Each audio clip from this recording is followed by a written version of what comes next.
ಈ V B ಫಾರ್ಮಲ್ಲಿ 3 text box ಇದೆ. ಇಲ್ಲಿ ನಾನು ADO ಕಂಟ್ರೋಲ್ ಆ್ಯಡ್ ಮಾಡಬೇಕು.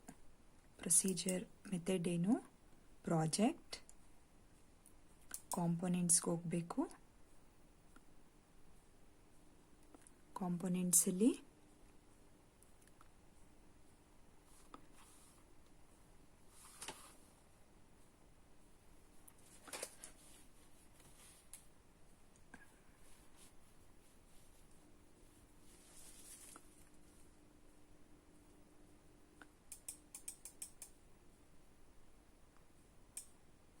ಮೈಕ್ರೋಸಾಫ್ಟ್ ADO ಡೇಟಾ ಕಂಟ್ರೋಲ್ 6.0 ಇದನ್ನು ಚೆಕ್ ಮಾರ್ಕ್ ಸೆಲೆಕ್ಟ್ ಮಾಡ್ಕೋಬೇಕು.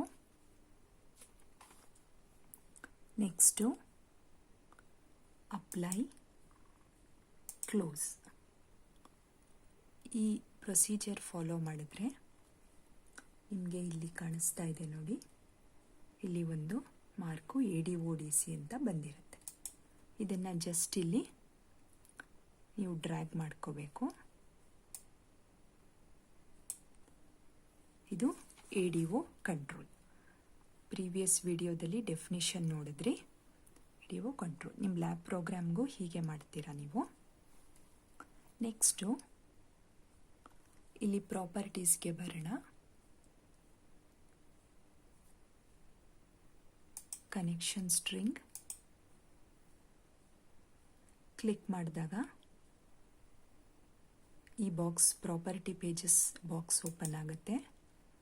ಬಿಲ್ಡ್, ಇಲ್ಲಿ ಮೈಕ್ರೋಸಾಫ್ಟ್ ಜೆಟ್ 4.0 OLEDB ಪ್ರೊವೈಡರ್. ಇದು ಮೈಕ್ರೋಸಾಫ್ಟ್ ಪ್ರೊವೈಡರ್. ನೆಕ್ಸ್ಟ್ ಕೊಡೋಣ.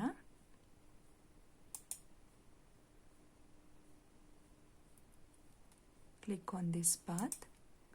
ಸಿ ಡ್ರೈವ್, ಪ್ರೋಗ್ರಾಮ್ ಫೈಲ್ಸ್ಗೆ ಹೋಗ್ತೀನಿ.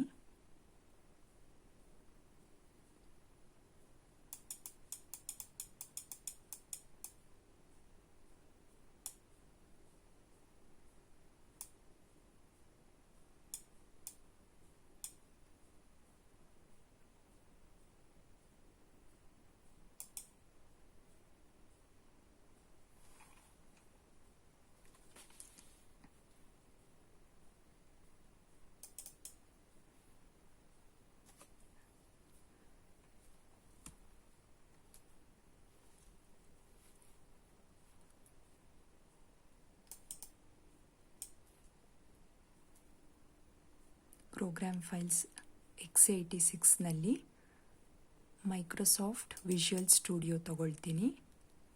ಅಲ್ಲಿ VB98 ತಗೊಳ್ತೀನಿ. ಇಲ್ಲೇ ನಿಮ್ಮದು VB ಸಾಫ್ಟ್ವೇರ್ ಇರೋ ಅಂಥ ಪಾತು. MS ಆಕ್ಸೆಸ್ ಇನ್ಸ್ಟಾಲ್ ಮಾಡ್ಕೊಂಡ ತಕ್ಷಣ MS ಆಫೀಸಲ್ಲಿ ಇದು ಆಟೋಮೆಟಿಕ್ಕಾಗಿ ಡಿಫಾಲ್ಟಾಗಿ ಇವೆರಡು ಲೋಡ್ ಆಗಿಬಿಡ್ತವೆ. ಯಾಕಂದರೆ ಸಾಫ್ಟ್ವೇರ್ ಜೊತೆನೇ ಇದು ಪ್ರೊವೈಡ್ ಮಾಡಿರ್ತಾರೆ. ಎಕ್ಸಾಂಪಲ್ ಡೇಟಾ ಬೇಸಸ್ ಆಗಿ ನಾವು ಹೊಸದಾಗಿ ಕ್ರಿಯೇಟ್ ಮಾಡೋ ಅವಶ್ಯಕತೆ ಇರಲ್ಲ. ನಿಮ್ಮ PDF ನೋಟ್ಸಲ್ಲಿ ಬೈಬ್ಲಿಯೋ ಅಂತ ಇದೆ ನೋಡಿ, ADO ಟಾಪಿಕ್ ಸ್ಟೆಪ್ಸಲ್ಲಿ, ಅಲ್ಲಿ ನಿಮಗೆ ಇದು ಸಿಗುತ್ತೆ. You can just click on open. ಇಲ್ಲಿ ಸೆಟ್ ಆಗುತ್ತೆ ಅದು.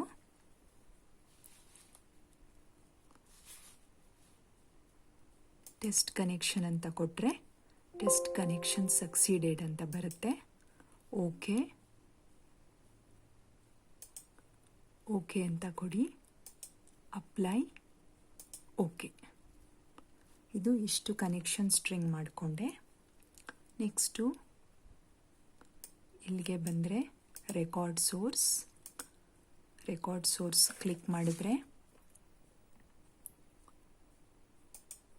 ನಾನಿಲ್ಲಿ ಟೇಬಲ್ ಅಂತ ತಗೊಳ್ತೀನಿ. Table or stored procedure name ಅಂತ ಇದೆ. ಇಲ್ಲಿ ಟೇಬಲ್ಸ್ಗಳಿದೆ ನೋಡಿ. ನಾನಿದು ಕ್ರಿಯೇಟೇ ಮಾಡಲಿಲ್ಲ. MS ಆಕ್ಸೆಸ್ ಜೊತೆನೇ ಪ್ರೊವೈಡ್ ಮಾಡಿರ್ತಾರೆ ಟೈಟಲ್ಸ್, ಆಥರ್ಸ್, ಪಬ್ಲಿಷರ್ಸ್ ಅಂತ. ನಾನು ಯಾವುದಾದ್ರೂ ಒಂದು ಆಥರ್ಸ್ ತಗೊಳ್ತೀನಿ. ಈಗ ಅಪ್ಲೈ ಮತ್ತು ಓಕೆ ಅಂತ ಕೊಡ್ತೀನಿ. ಇದಿಷ್ಟು ADO ಕಂಟ್ರೋಲ್ ರೆಡಿ ಮಾಡಿಕೊಂಡೆ. ನೆಕ್ಸ್ಟು ಟೆಕ್ಸ್ಟ್ ಬಾಕ್ಸ್ಗೆ ಹೋಗಿ ಟೆಕ್ಸ್ಟ್ ಬಾಕ್ಸ್ ಕ್ಲಿಕ್ ಮಾಡ್ಕೊಳ್ಳಿ. ಡೇಟಾ ಸೋರ್ಸ್ ಯಾವುದು? ಡೇಟಾ ಸೋರ್ಸ್ ನಂದು ADODC. ಡೇಟಾ ಫೀಲ್ಡ್ ಯಾವುದು?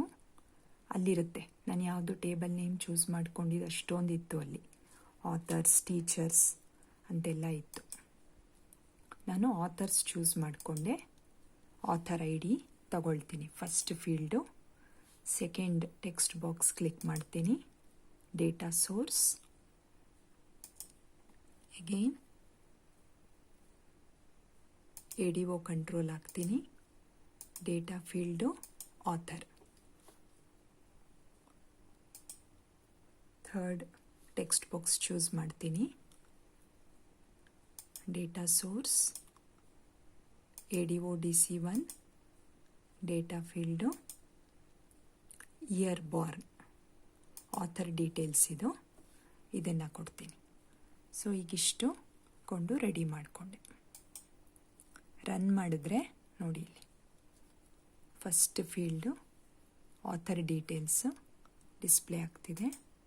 Second field most probably blank ಇರ್ಬೋದು. ಥರ್ಡ್ ಫೀಲ್ಡು ಇಷ್ಟು ಮಾತ್ರ. Fourth record. ಮತ್ತು ನಾನು ಹೀಗೂ ಮೂಮೆಂಟ್ ಮಾಡ್ಕೋಬೋದು. ಸುಮಾರು ರೆಕಾರ್ಡ್ಸ್ ಇದೆ, ಅದೆಲ್ಲನೂ ಡಿಸ್ಪ್ಲೇ ಆಗ್ತಾ ಇದೆ.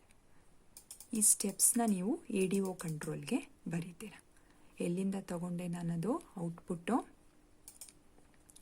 ದಿಸ್ ADO ಕಂಟ್ರೋಲ್ ಪ್ರಾಜೆಕ್ಟ್ಗೆ ಹೋಗಿ ಕಾಂಪೊನೆಂಟ್ಸಲ್ಲಿ ಸಿಕ್ತು. ನೀವು ಲ್ಯಾಬ್ ಪ್ರೋಗ್ರಾಮ್ ಮಾಡಿರೋದು using data grid and ADO control, last lab program. ನಾನಿದು ತೋರಿಸಿರೋದು ಟೆಕ್ಸ್ಟ್ ಬಾಕ್ಸ್ ಹಾಕೂ ADO ಕಂಟ್ರೋಲ್ ನೀವು ಮಾಡ್ಬೋದು ಅಂತ. ಈ ಸ್ಟೆಪ್ಪೇ PDF ನೋಟ್ಸಲ್ಲಿ ಶೇರ್ ಆಗಿರೋದು ADO ಕಂಟ್ರೋಲ್ಗೆ. ಅಲ್ಲಿ ತುಂಬ ಡಿಸೈನಿಂಗ್ ಇದೆ. ನಾನು ನೋಟ್ಸ್ ಶೇರ್ ಮಾಡಿರೋದ್ರಲ್ಲಿ ನೀವು ಅಷ್ಟೊಂದು ಬರೆಯೋ ಅವಶ್ಯಕತೆ ಇಲ್ಲ. ಜಸ್ಟ್ 3 ಟೆಕ್ಸ್ಟ್ ಬಾಕ್ಸ್ ಹಾಕ್ಬಿಟ್ಟು ಈ ಸ್ಟೆಪ್ಸ್ ಬರೆದ್ರೆ ಆಯಿತು. Thank you.